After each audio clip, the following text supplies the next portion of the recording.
Good morning, everybody. For those on the East Coast in the US and west of us, and for those of you who are joining us internationally, good afternoon, good evening. My name is Mark Demlow, and I'm one of the chairs for the External Authentication Focus Group collaboration project with Ex Libris.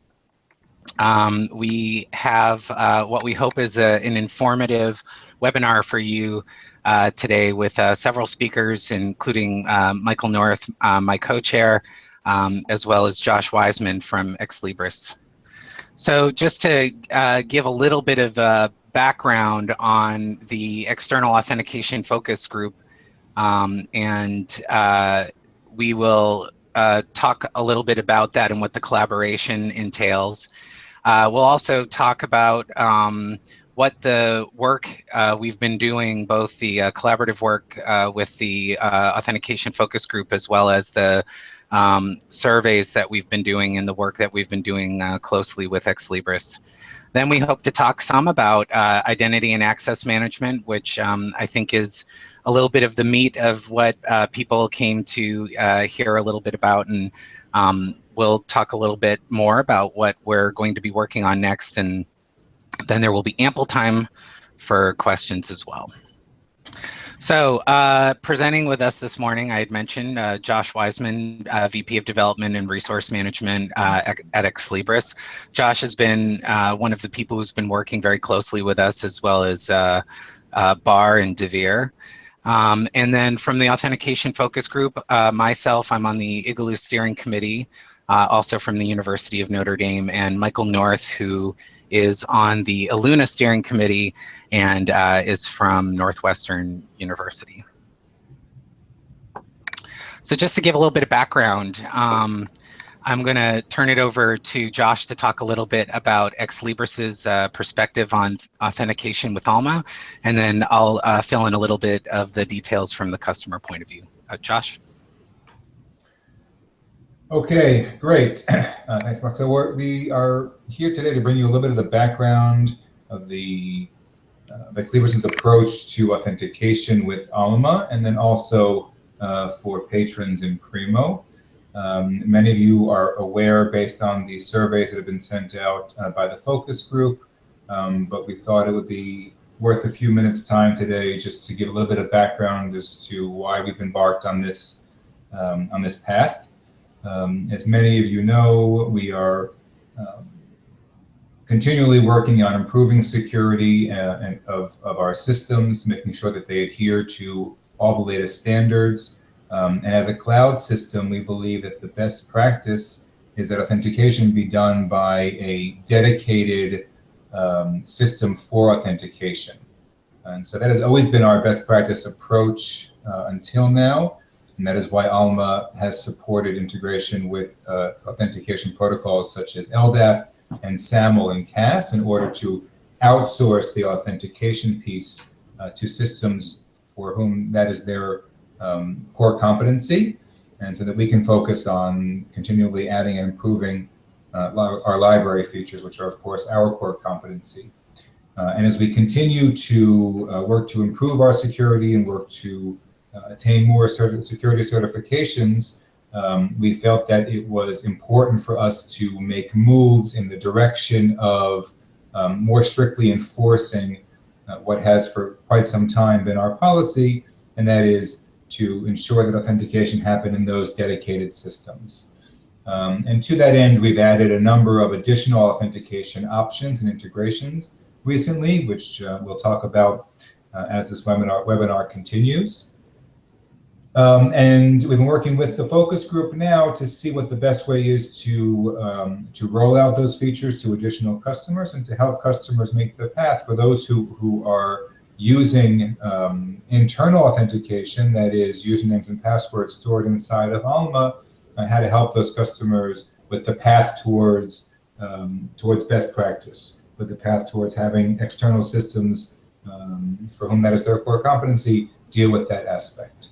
And so this partnership together with the focus group has been for that purpose, and that is to understand how the user community today is using internal authentication and different forms of authentication, and what steps we can take to help those who rely on internal authentication to provide valid options to cover more use cases than we do today. Great, thanks, Josh. As this discussion began to develop around authentication with Alma, it was clear that on the horizon at some point there would likely be some changes. And so naturally, anytime that there's change, there is some unease about, from the customer perspective, about how well that they are able to, within their organizations, make those changes to new ways of doing authentication.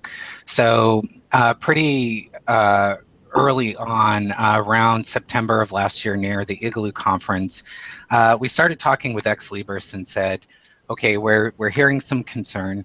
Could we begin an initiative together to assess what the potential impact would be on the customer community, and work closely with you to make sure that the alternatives that are aligned with best practices minimize the impact on on the customers that Ex Libris has, and the members of the user community, the user communities that we serve. And so we started a dialogue about what kinds of identity and access management opportunities there are out there. We started surveying the customer base, and what we determined is pretty early on in this process is that for customers, making a change to different IAM methodologies has an impact ranging in a couple of areas. So they have issues with university policies. In some instances, they may have financial implications. Oftentimes there are timing implications, especially if they're working with their central IT units. So we realized that there were several things we had our work cut out for us in terms of the discussions within the AFG.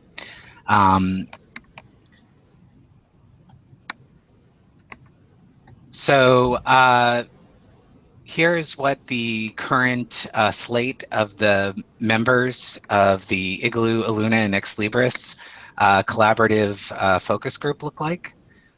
We've got a very nice representation of North American and also international members, as well as Bar Devere and Josh from Ex Libris. So we began discussions, as I said, last fall. We are working on a slate of 3 surveys, 2 of which have already been delivered. So survey 1 was asking the customer community what the potential impact would be in terms of any changes in the way that identity and access management was handled with Alma, again, aligning with those security best practices. That survey has been published to the Alma community, and I believe it's also available on the IGeLU and ELUNA websites if you would like to see more detail just about the types of issues that the customer community had expressed. We had about 193 respondents, so it was a reasonably representative slate. And then the second survey was to understand a little bit better what the user community was largely using for identity and access management to help inform us about what are the standard tools and protocols that people are using. We have not published the third survey yet. That will come after we have finished working with Ex Libris in terms of assessing a slate of different recommendations that we're looking to move forward with. that work is actively going on right now. And so what we're doing is an ongoing review and evaluation of the third-party services that are available for potential integration with Alma.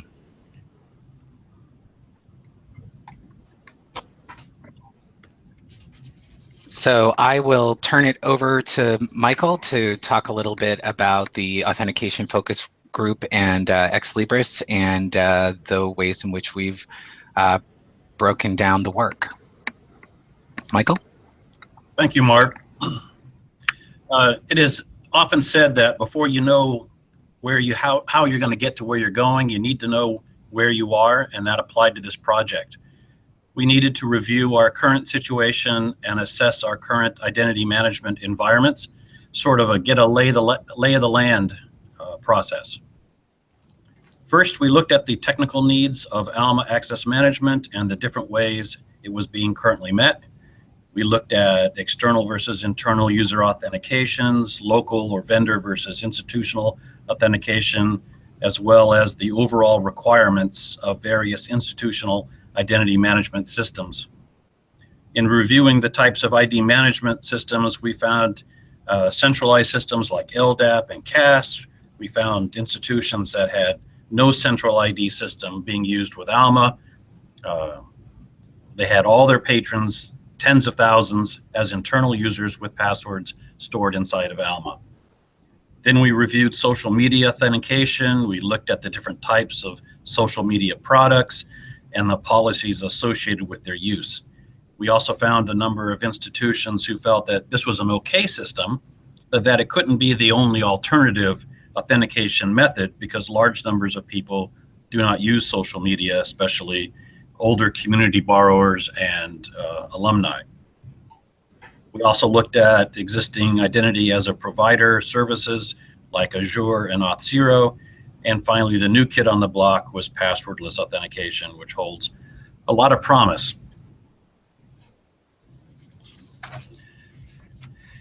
In the technical review of Alma authentication requirements, we found that it broke down into 3 focus areas: institutional requirements, solution features, and additional considerations.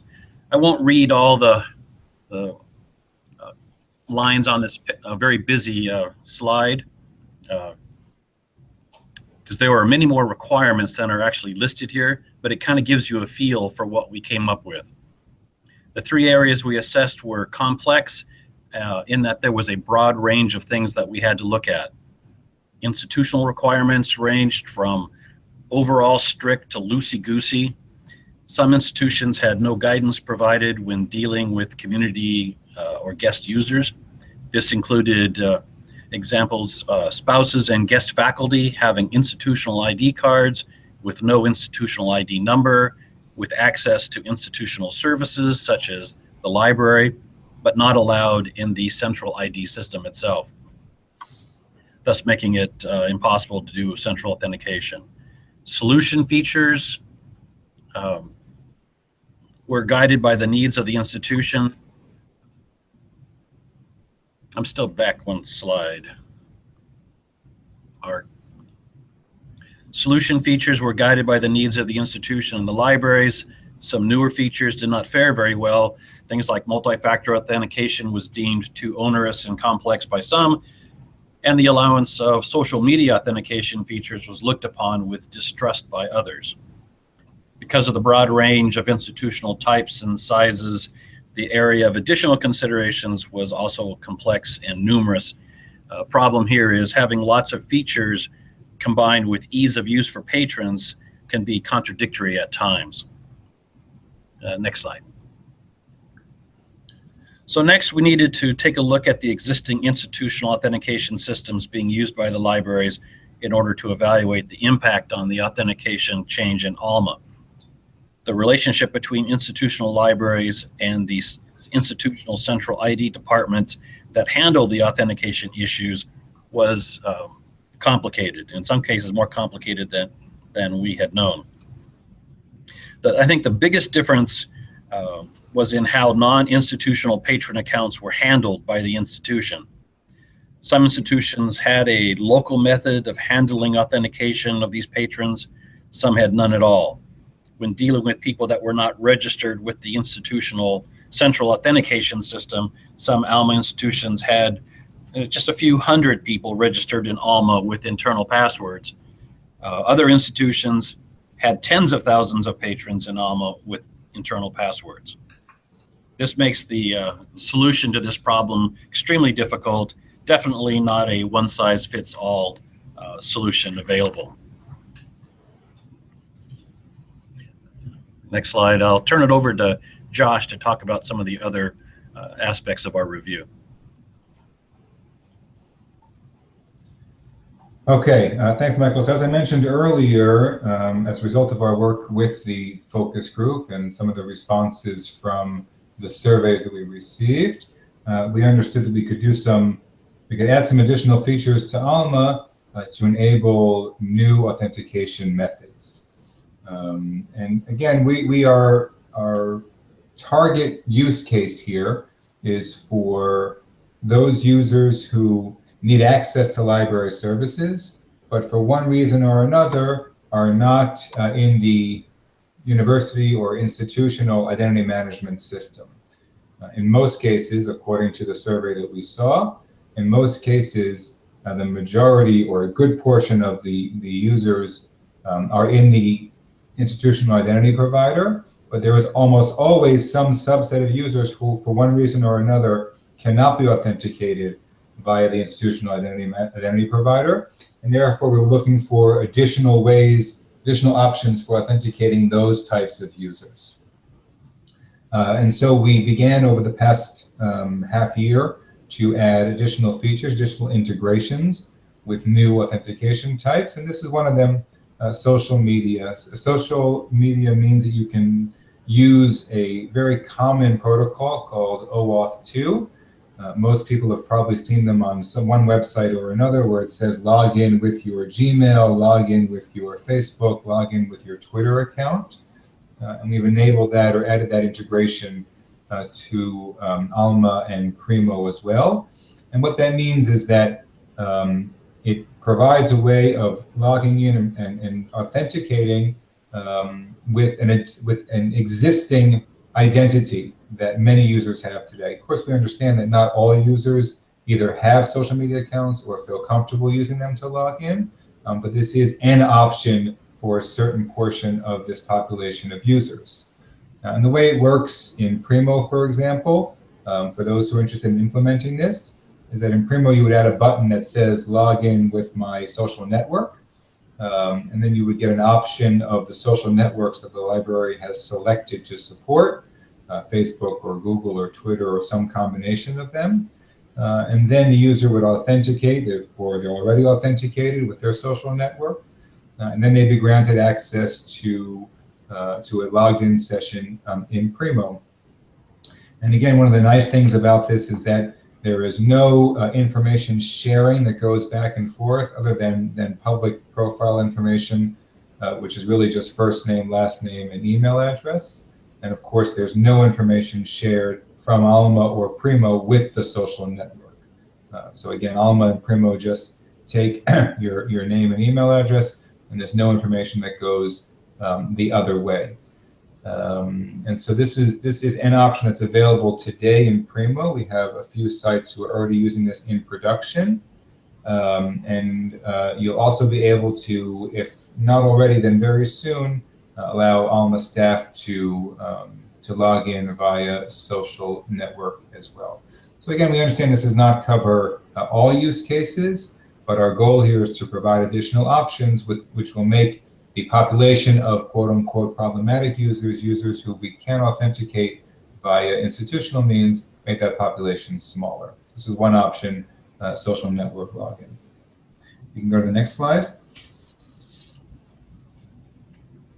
So another option that we've been investigating is how we can do a better integration with a identity as a provider.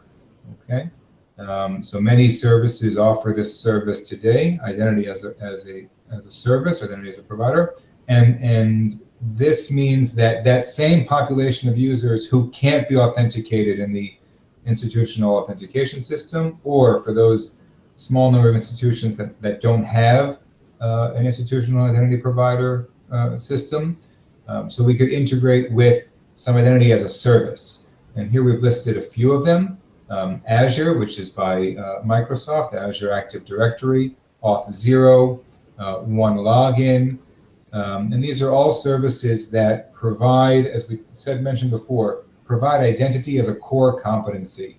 They're continually worried about providing all the features such as strong passwords and changing passwords and aging out passwords. And so these are systems for whom that is their primary business.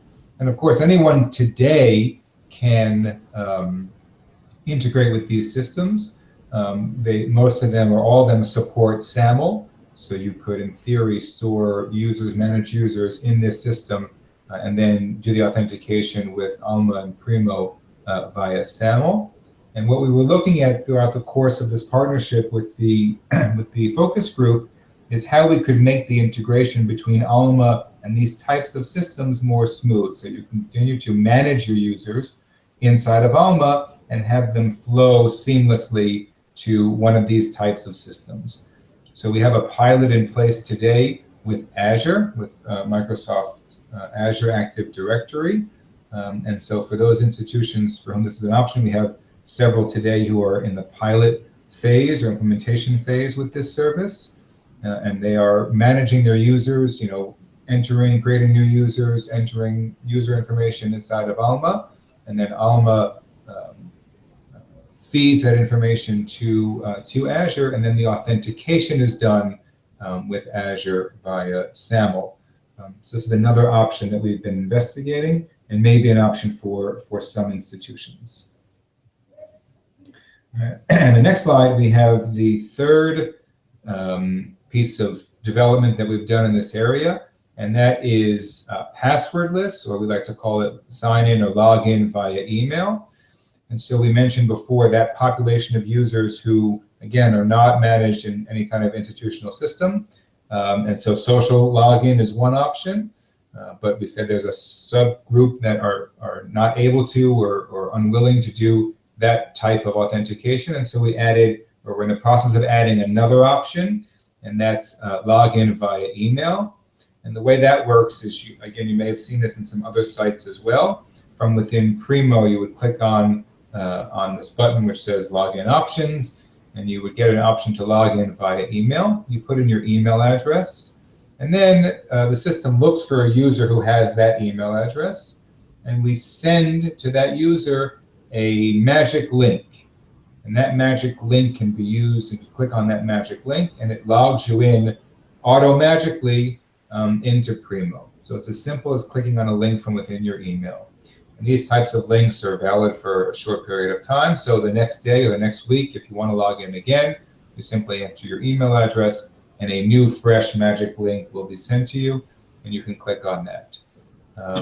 So it's a pretty simple flow for logging in. Again, this kind of makes the barrier to entry even lower, and that all you need for this is an email address. We are in the process of testing this now, and we hope to roll it out to the wider community next month in our June release. And then as a result of our partnership and feedback that we got from the focus group, we've committed to adding this option for Alma staff as well. And we're working on being able to provide an availability date for that. So these are several examples of additional authentication options that we've been working on in order to provide various options for those institutions who are relying today on username and password authentication within Alma, to make sure we provide enough varying options that hopefully we're working towards making that population of institutions and of users as small as possible. Thank you, Josh. As you can all see, since last fall, we've done a lot of work, a lot of assessment and research. So now we want to talk a little bit about what we're going to do moving forward and what's up for the summer and beyond. The next thing that we're going to be doing is completing the requirements matrix, where we will be combining the user needs and requirements that as determined by the first survey and the various product features of the vendor external authentication services that we've talked about. Then we will present an assessment survey to the user community showing the various options and their features and matching them to various requirements. The goal of this third survey will be to see how institutions feel about the various options and how they are met or not met their needs. We plan on suggesting a range of solutions that take into account various institutional sizes and complexities. After this survey is completed, the Authentication Focus Group will review the results and determine what additional steps are needed to be taken on behalf of the user community. I thought at this time that we would take this opportunity to present some of the more common questions that we've come across during this process and produce an FAQ page. In a moment, we'll be addressing any questions that come up in the YouTube chat box coming from any of the attendees. Then we will answer those questions. When we answer those questions, we will then add those to the FAQ of this document before we publish it. So Josh, if you want to continue with the FAQ. Sure. So we have gotten a few questions over the past couple of months that have come up a number of times, and so we jotted those down along with some answers. I'm happy to take additional questions afterwards, but we'll walk through these few questions now. The first one is about a timeline for the end of storing passwords in Alma. And I think that's really been the point of this fruitful partnership with the focus group, and that is to work together to arrive at an agreement as to the appropriate timeline, which takes into consideration the needs of the users and the institutions, along with our desire to align with best practices. So we're working together with the focus group to come up with a timeline which will be agreeable to everyone. And then we'll, of course, make that public once we arrive at such a timeline. Another question that's come up is, what other products does this affect? And the answer is that it affects Alma, as we've mentioned. It affects Primo, of course, for patrons logging into Primo. And this also affects Summon when deployed over Alma. So we have an option of Summon over Alma. And for those institutions which are deploying that configuration, the same policy will apply. And then a question has arisen about support from Ex Libris, and we've been working to develop integrations, some of which we've mentioned today, and also tools to help deploy these solutions. So for example, for those institutions who want to implement social authentication, we have a tool which allows the institution to invite subsets of users to log in or to connect their social network account with their identity inside of Alma and Primo. And you can do that in bulk. You can send out bulk emails to a whole group of users. So, for example, if you identify a set of graduates or of community users, you can use our tools to bulk invite them to use social login to sign up or to log into Primo. Just one clarification about the previous question on what other systems does this affect. So it affects Primo, of course, when you're using Alma as your ILS. So standalone Primo, this would not apply.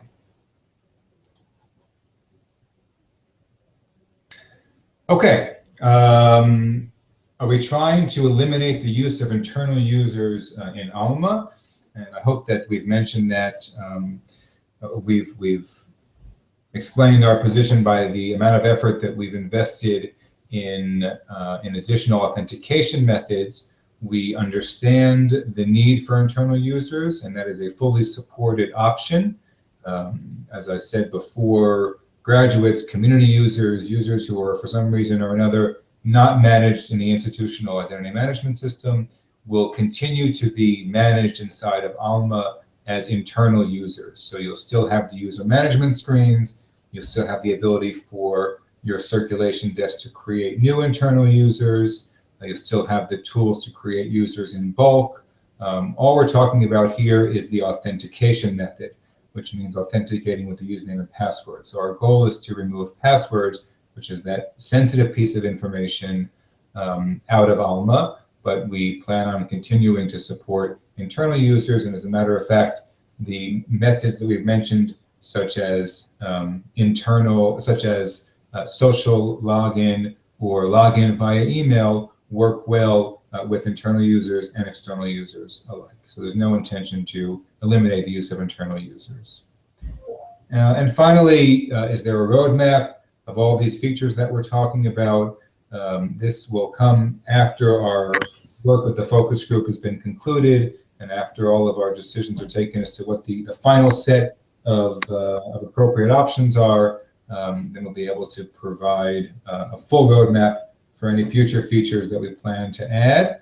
But as I mentioned before, the timeline is not something which will be imposed from our side only. It'll all be through agreement with the focus group, as we've done so far. So those are the questions that we've identified, the common questions that we've heard from the community, and we're open now to taking additional questions on the webinar if you'd like to ask using the group chat feature. So this is Betsy Friesen from the University of Minnesota and Alma Product Working Group. I'm acting as a moderator.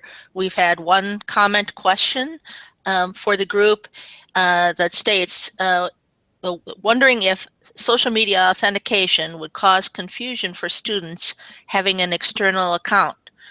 Would any of the speakers care to comment on whether, in other words, would they try to start logging in using their social logins? I'm not sure I understand the question fully, but I can answer that the interface in Primo, along with all of the communication that goes out from Alma, so the screens in Primo and the emails that go out from Alma, inviting users to attach their account or to connect their account activate their account for social login, are all customizable. So once an institution arrives at language that you're comfortable with in terms of how to explain this, how to present this to your users, you can ensure that there is unified messaging across all of the screens and communication that go out in order to hopefully avoid any confusion. Okay. If that doesn't answer the user's question, please comment again. The next question is, will it be possible to configure a primary authentication method and also a secondary backup one in case the first fails? Our current backup authentication method is an Alma internal user password.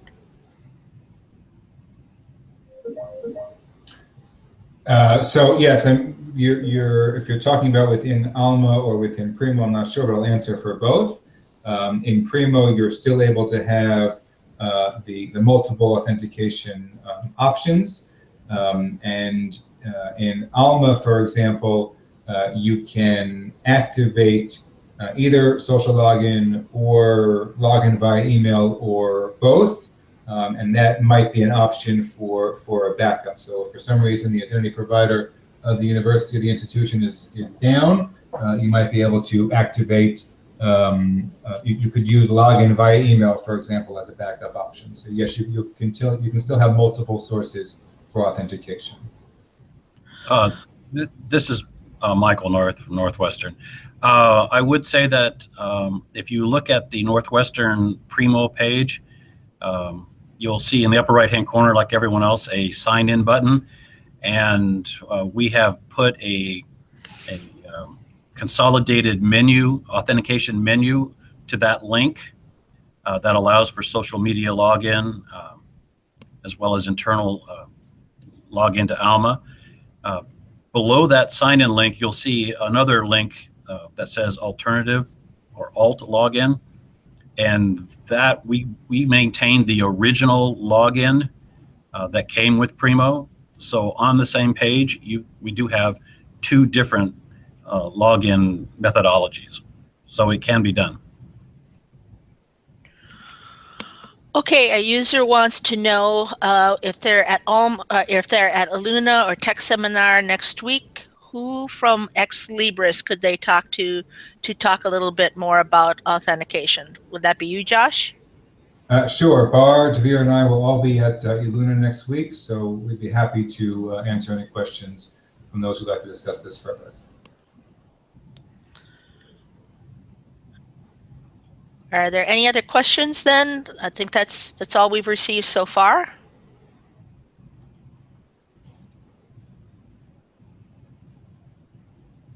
Hearing none. Mark? All right. Like all good libraries and librarians and library staff, we realized in the making of this presentation, we use lots of acronyms. So we just wanted to identify those acronyms for you because they are fairly domain specific. So AFG, if you ever hear that from now on out, that is the Authentication Focus Group, this collaborative between the two user communities in Ex Libris. IAM is Identity and Access Management. IAAP is Identity as a Provider. It's not dissimilar from acronyms like SaaS or IaaS, Infrastructure as a Service. It's the idea that you're working with an external host to provide a service like identity management or others. Auth is authorization. So as Josh mentioned, we're only looking at authentication, and that is the usernames and passwords. All of the functionality will continue to be in the products in terms of the actual authorizations, how people utilize those systems. LDAP, hopefully most people are familiar with. It's been around for about 5 kajillion years. CAS is Central Authentication Service, often integrated with Shibboleth, which we didn't put on the acronyms page, but and then OAuth, Open Standard for Authorization, which many of the social media providers are utilizing these days. So I want to say a big thank you to all of our attendees today, but also a big thank you to both the Authentication Focus Group and Ex Libris. I think this is a really great example of a vendor working with the user community in a way that is fairly rare in the industry, and in the process, it's beneficial for both of us in that we are able to represent our customers, and Ex Libris is able to get a kind of inside view of some of the experiences that their customers are going through. It's part of our continued relationship with Ex Libris, and I think I speak for both of us when I say that we feel that the many discussions we've had and the many solutions that we've gone over have been very productive. I also want to thank members of the focus group who I didn't mention by name, but Paul Joseph from the University of British Columbia, part of ELUNA, David Allen, the State Library of Queensland, member of the IGeLU Steering Committee, Betsy Friesen, who moderated our FAQ at the University of Minnesota. She's also the Alma PWG coordinator. Mehmet Silik from KU Leuven. He's the interoperability SWIG coordinator, and Alan Jones from the New School, who is on the ELUNA Primo product working group. A lot of effort goes into these discussions with Ex Libris and the reporting and so forth, and many of those people, including Michael, have contributed a massive amount of time to move this forward, as well as Ex Libris as well. So in the meantime, next week is ELUNA. Hopefully some of you are attending. If you have any follow-up questions for us, certainly get a hold of any of the speakers today or any of the members of the Authentication Focus Group. We will be repeating this session in about 6 hours for those of you who are interested or who may have colleagues, we wanted to distribute it so those of our friends who are over in the APAC region did not have to get up in the middle of the night to view this. So on behalf of Ex Libris and the ELUNA and IGeLU communities, thank you very much for your time and for your attention.